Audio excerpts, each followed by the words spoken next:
é que nós temos que arriscar mais. Nós temos que tentar fazer uma oposição que barre mais coisas. Ora, pega o caso do Jorge Bessias. Bessias é um sujeito que não tem nada de relevante na carreira. A única coisa que as pessoas sabem dele é que ele agora é advogado-geral da União e que é o cara do áudio da Dilma, que é o Bessias. Olavo é do Carvalho, melhor canal de corte do YouTube. Eu conto imensamente aqui com o like de vocês, que você mande o programa nos seus grupos de WhatsApp, e esses fatos que nós vamos revelar e entender melhor aqui hoje, chegarem ao máximo de pessoas possível. Então, manda o programa para os amigos e manda o programa para os inimigos, especialmente esse, porque esse é o Paulo Figueiredo Show. Agora que eu vi que a minha camisa estava desabotoada, eu parecia um bêbado de um bar, né? Que falta que faz figurinista. Por isso que eu estava dizendo aqui, Figueiredo gostoso. Teve um cara que disse aqui no Teve um cara que disse no chat, Figueiredo gostoso. Acho que era a camisa desabotoada, esse peito depilado, né? Cara, parecia um bicheiro, só falta um cordão de ouro, né? Aí, o pessoal gostou, o público feminino e LGBT. Isso aqui, gente, eu não queria falar para vocês, mas isso aqui já é um pouco de um teaser pro meu projeto de OnlyFans, porque o número de apoiadores tem caído e tal, e aí eu vou me focar aqui no ano que vem, malhar bastante e preparar o projeto pro OnlyFans do Paulo Figueiredo. Ai. Eu tô falando desse troço, não tô falando o que eu tinha que falar. Você tá inscrito no canal? Veja se você tá inscrito no canal. 40%. Hoje eu tô tirando até a roupa para ver se as pessoas se inscrevem no canal do Paulo Figueiredo. E nem assim o número de inscritos tem subido. Então veja se você tá inscrito no canal da TV Flórida também, e no canal Paulo Figueiredo Oficial. Vamos falar sobre o assunto do Gonê? Vamos falar sobre o assunto do Gonê. Eu tô acompanhando um pouco dos comentários. Hoje eu quero falar um pouco do poder legislativo, até de uma coisa meio diferente no programa.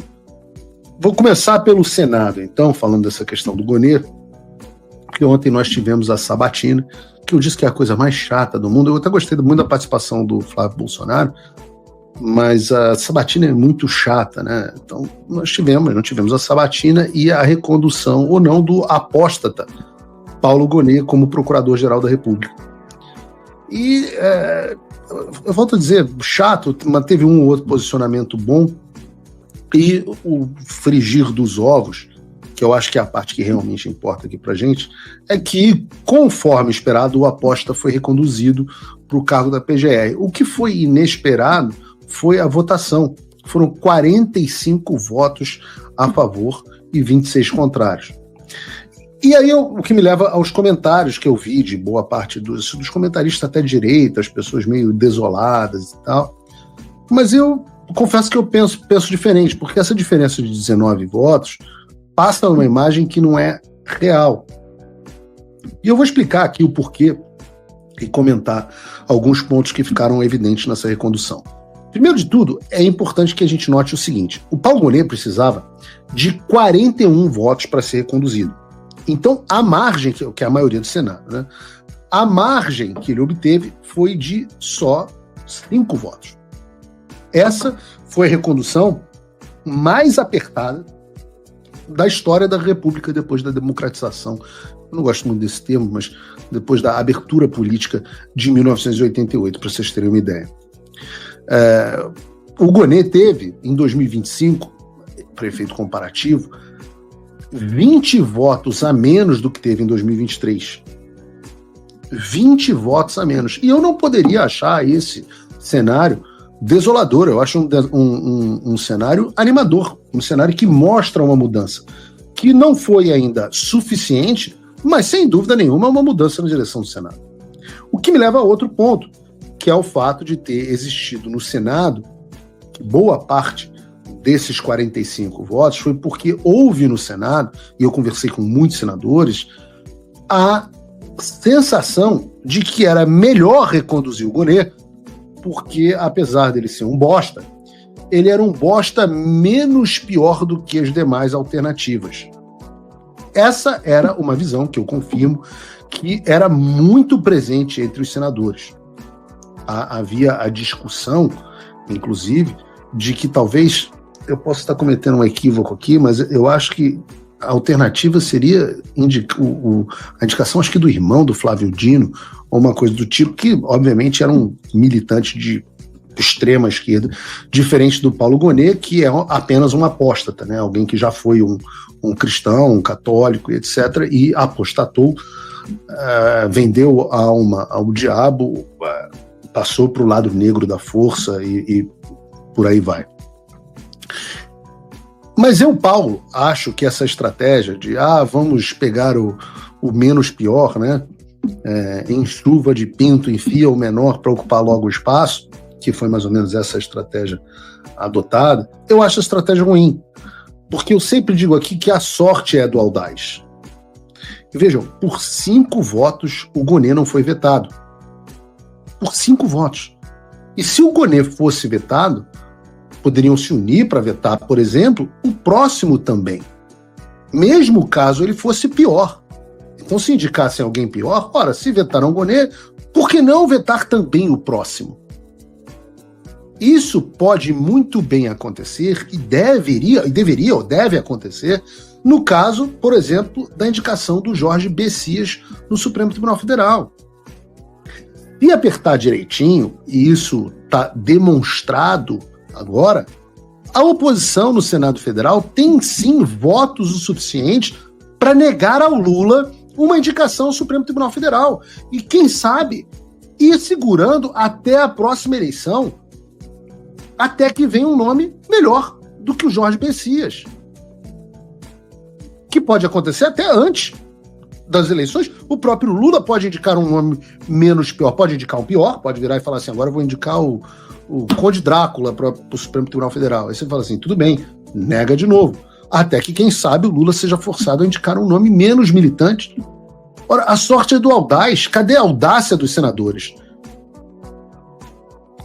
Cadê a audácia da pressão da população? Esse espírito derrotado é um espírito que eu falo que é o espírito que tem permeado a direita, o espírito da derrota, da broxidão, faz com que a gente perca vitórias que eram fáceis. Volto a dizer, por causa de 5 votos. Por causa de 5 votos. Então, uma das lições que ficam com a recondução do Paulo Gonet é que nós temos que arriscar mais. Nós temos que tentar fazer uma oposição que barre mais coisas. Ora, pega o caso do Jorge Bessias. Bessias é um sujeito que não tem nada de relevante na carreira. A única coisa que as pessoas sabem dele é que ele agora é advogado-geral da União e que é o cara do áudio da Dilma, que é o Bessias. Se o Paulo Gonet é um cara amado pelo establishment, ex-sócio do Gilmar Mendes, procurador-geral da República, aliás, procurador da República antes de ser procurador-geral, se esse cara foi quase vetado no Senado, então, claro que é sim possível ousar e pensar em vetar nomes como o do Jorge Bessias. Porque, vejam, Gonet foi vetado por 5 votos. Será que a pressão popular não teria conseguido virar 5 votos? Não estou reclamando só dos senadores, não. Será que se as pessoas de direita, a população, os comentaristas, tivessem adotado uma postura mais altiva, nós não poderíamos impedir a nomeação do Paulo Gonet, vetar a recondução do Paulo Gonet, mandando um recado duríssimo, e também vetar a próxima indicação do Lula? Eu faço aqui uma meia-culpa, porque, veja, eu estou falando aqui dos eleitores, do público, de vocês, eu estou falando aqui dos senadores, mas também estou falando dos comentaristas de direita, a mídia de direita. Eu não abordei, meia-culpa aqui, eu não abordei esse assunto no programa de maneira aprofundada em momento algum, eu falei apenas por cima. Às vezes a gente tem que escolher, a gente faz reunião de pauta todo dia, não dá para cobrir todos os assuntos. Eu tenho deixado de fazer muito programa por causa das minhas viagens. Não cobri esse assunto. E era um assunto importante. Era algo que talvez tivesse que ter mobilizado mais as pessoas. Era possível, o meu ponto é que era possível sim dar essa derrota gigantesca para o PT e para o Lula, e ainda é possível para as próximas indicações que ele fizer. E eu sempre reclamo que um problema da direita de um modo geral, inclusive refletido na classe política, é a falta de ousadia e um excesso de expectativa de derrota. Quem ousa vence, mas quem não acredita na vitória nunca vence. É muito comum que a gente aceite a derrota de antemão por medo de que, se não fizermos, nós vamos ser derrotados. Mas, ora, se nós já seremos derrotados de toda forma, eu falo o seguinte: por que não arriscar mais? Está clara pela votação que a margem existe no Senado. Então tem que pressionar. É muita broxidão, é todo mundo muito deprimido. Você conversa com essas pessoas, e vale para o público também, se eu parar para ler o chat e os comentários aqui, eu tenho que tomar um antidepressivo. O que me leva à última reflexão sobre esse assunto, que é a importância das eleições para o Senado em 2026. Será que esses 5 votos que salvaram Gonê não serão substituídos por senadores alinhados no ano que vem? Ora, se nós tivermos minimamente eleições, é claro que podem. Agora, isso passa por eleger senadores que estejam de fato comprometidos com a luta contra as ilegalidades da República, do Supremo Tribunal Federal, com a luta pela anistia, com a luta pela libertação dos presos políticos.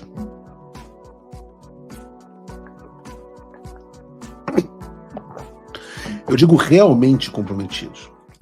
Olá, amigos do canal Olavo do Carvalho, espero que vocês tenham gostado desse vídeo, assim como eu gostei e resolvi vir aqui compartilhar com vocês. Lembrando que, se vocês gostam desse tipo de análise política e comentários que a grande mídia acaba sempre escondendo da gente, se inscreve aqui no canal para você não perder nenhum vídeo, que vão ao ar todos os dias às 18, 19 e 20 horas de segunda a segunda, ou seja, o canal não para. Então, para você não perder nada, ative o sininho das notificações e se inscreve aqui no canal. Se você quer fazer a sua parte para um país melhor, você pode se tornar apoiador do Paulo Figueiredo, esse jornalista que vem fazendo a diferença lá nos Estados Unidos junto com o Eduardo Bolsonaro.